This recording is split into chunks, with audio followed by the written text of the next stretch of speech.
The Dolphins improved to 2-0 on a special late-night edition of the post-game show. Got a lot to talk about. It was a pretty ugly win. Let's just dive headfirst into this debacle of a football game.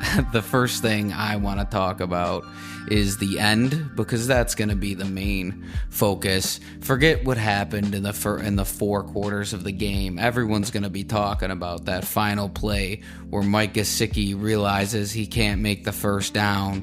It looks like it's over, but he turns around and just squeaks a lateral over to a spinning offensive lineman who appears to be short of the first down on their first marking, but then they call it a first down and move the ball up a couple feet, and it goes and gets reviewed and reversed. The Dolphins get the ball, effectively ending the game. Obviously, I just want to get out of the way that Mike Gesicki, that was a pretty incredible play. That was a very heads-up play. That's very rare. I see a lot of times teams go for it on fourth down when they really need it, and they'll just fall over. They won't even bother thinking of trying to lateral it. So, I mean, good heads up by Gesicki for giving it a shot. I know for fans outside of the Dolphins fan base, it would have been fun for them to count that because it would have continued the game. It would have been this amazing play, but it was short. That shit was short, man. And they marked it short at first, but then, I don't know, one of the refs decided they wanted to keep the game going. They wanted to keep the game going, the viewers watching, so they called it a first down, but they got the right call. He did not get the first down, and I think after the dust settles, most Patriots fans will come to accept that reality, and also the reality that our quarterback, Tua Tagovailoa, is a superior quarterback to Mac Jones. Let's talk Tua today before I even get into negatives and positives. First thing for Tua is the interception. I would have to re-look at it. I only seen it once, which was the live view, and two things jump off to me. One, it was absolutely the wrong time to dial up the deep ball, especially with the way the Patriots had been running that 3-deep coverage the entire game. It wasn't necessary. I believe it was first or second down. Really just the wrong time to do it if they needed to do it at all. And secondly, it was underthrown. It looked like Tua just chucked it up as high as he could. I think he was anticipating it being a jump ball, but you could tell in the post-game. I haven't watched his official post-game interview for the Miami Dolphins, but post-game with NBC running off the field, you could tell Tua wasn't too pleased with himself or the team. And I like that. I think that there's a lot that they need to improve on, specifically snapping the fucking ball. I mean, this has been going on since preseason. They got one more week, or you gotta fucking get a new snapper, because you've survived these last two games by the skin of your teeth, and you would have probably slid to victory in both of those games had the snaps been up to the National Football League par that they need to be. So I don't give a fuck if Connor Williams is ranked 2 in PFF. I don't give a fuck if they got to put Eichenberg there. Whoever the fuck's got to be there. But, I mean, you can't have 4 snaps in a game going awry. One of them, it was 3rd and goal, and the snap is going towards the ground, like he's spiking the snap off the fucking ground. Tua's stumbling, chucking it out of bounds. There's a 4-point swing right there, difference between a touchdown. That 1 3rd down, the Dolphins were moving. They could have ended the game. And, of course, another bad snap. Even on the kneel down, it looked like that was a bit of a struggle. But ultimately, Connor Williams has really been an issue for the Miami Dolphins. And as far as Tua goes, he was in the first half masterful, and especially that last drive when the Patriots gave the ball to the Dolphins with, what was it, like a minute, some change to go. I mean, that drive was incredible. That throw to Braxton Berrios, fitting it right in there, and then following that up after they do the 10-second runoff, following that up with a quick pass to Cheetah, as I like to say, see ya Cheetah, and he gets the touchdown. And that really made it look like the Dolphins were in firm control of this game. And really, for a lot of it, they were. It really didn't have much business being a nail-biter that it was, but there were some glaring issues that made it the nail-biter that it was. First of all, I don't know who Mike McDaniel or the Dolphins hire to tell him when to challenge plays, but they need to give me a call, because I could tell you that every time they challenge, it's the wrong time. That's the first thing I want to get out of the way. Next thing, defense did a lot better than they did last week. However, lots of third and shorts. So on first down and second down, the Patriots are getting 8-9 yards, and it's coming down to 3rd and 1 to 3rd and 3, and they're converting a lot of those. So that's something that certainly needs to be worked out.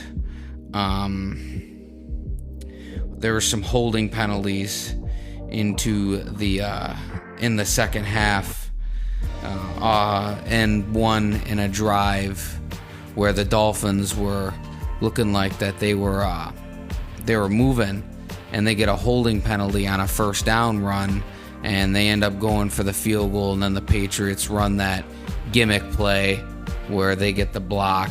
And I can't really blame that on Jason Sanders. The Dolphins just got caught napping there.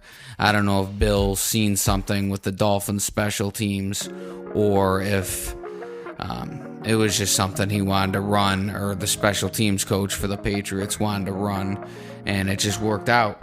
And it worked out twice, because the second attempt where the Dolphins had a chance to bury the Patriots, Jason Sanders sees him coming off the edge again, and he barely missed that one. And fucking Jason Sanders, man, I can't stand him.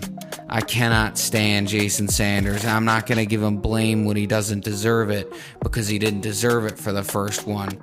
But 55 yards, you got a chance to end the game. You're a National Football League kicker. Some of these kicks got to start going through the post at some point. So already into this year, we're having issues with Jason Sanders, and I have hated this fucking guy since 2021. And it appears that his issues aren't fixed, and I don't know, I think you gotta find a new kicker now. Like, there's no time to wait. What are you gonna go into a playoff game and you're gonna have to make a kick to win the game, or to tie the game and send it to overtime, something, whatever it's gonna be. I really feel uncomfortable with Jason Sanders being the one kicking that football. I tell you that much. He doesn't have the clutch gene, and it is what it is. Of course, at the end of the game, the Dolphins. Well, let's get into the positives, because now I'm sounding real negative right now, and also I'm talking monotone because I'm not in the studio. I'm gonna have set up for these post games and everything. I have a whole setup I'm working on, but it's gonna be another week or two.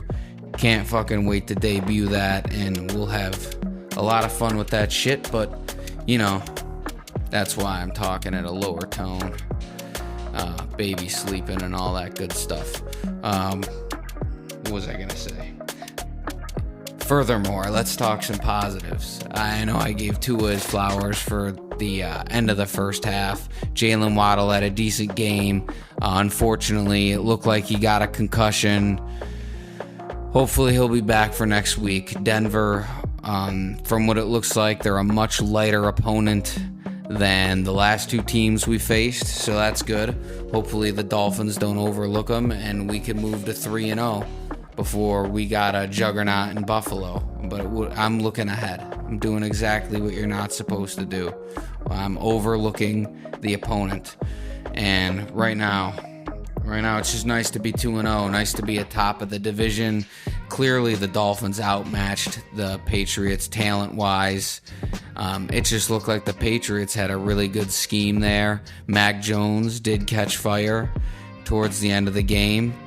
Although, let's be honest, that touchdown pass to Hunter Henry shouldn't have counted, as he was blocking past the yard down the field, and then he just whipped the ball in there. So, can't believe they didn't call that. But, when you're playing the Patriots, the refs are they're gonna keep the Patriots in the game if they have to do so, especially on Sunday Night Football. You can't have them getting booted off the field. But I really do think that the Dolphins played a better game than they had. It was more good than bad would be the right way to word it. And the running game, phenomenal. Raheem Mostert hits that clutch touchdown in the fourth. It looked like that was going to be the game sealing play. And,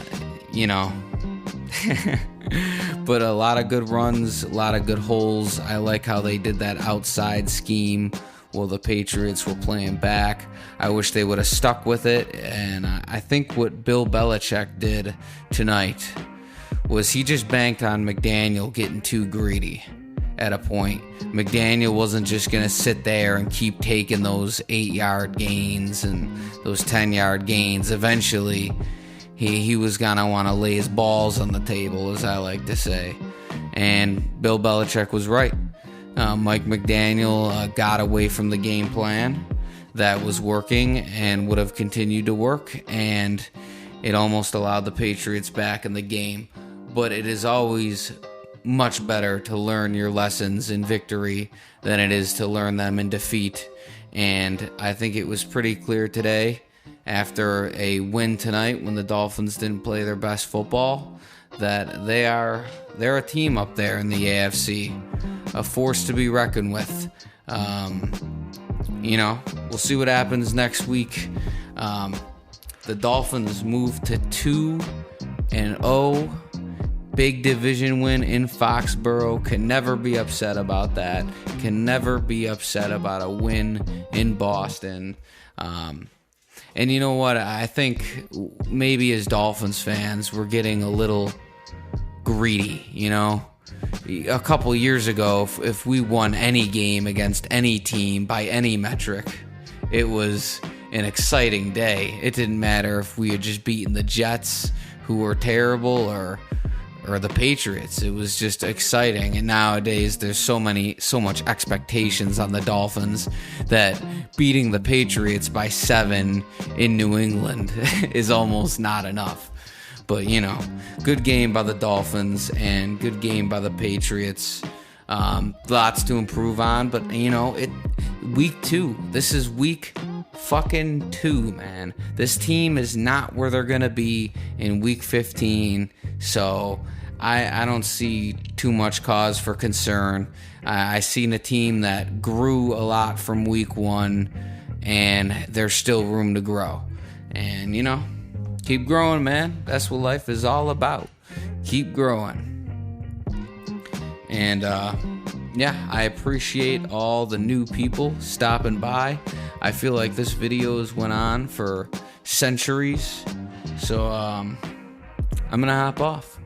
Special late night edition of the Zamboni. I'll see you next time. Wait, real quick before I go, had to give a shout out to Xavier Howard for mossing our old friend Devontae Parker, who actually had a pretty decent game, but, had to throw that in there. I can't believe I rambled for 20 minutes and never thought of that. So, just wanted to throw that in there. All right, now I'm done. Go fuck yourself.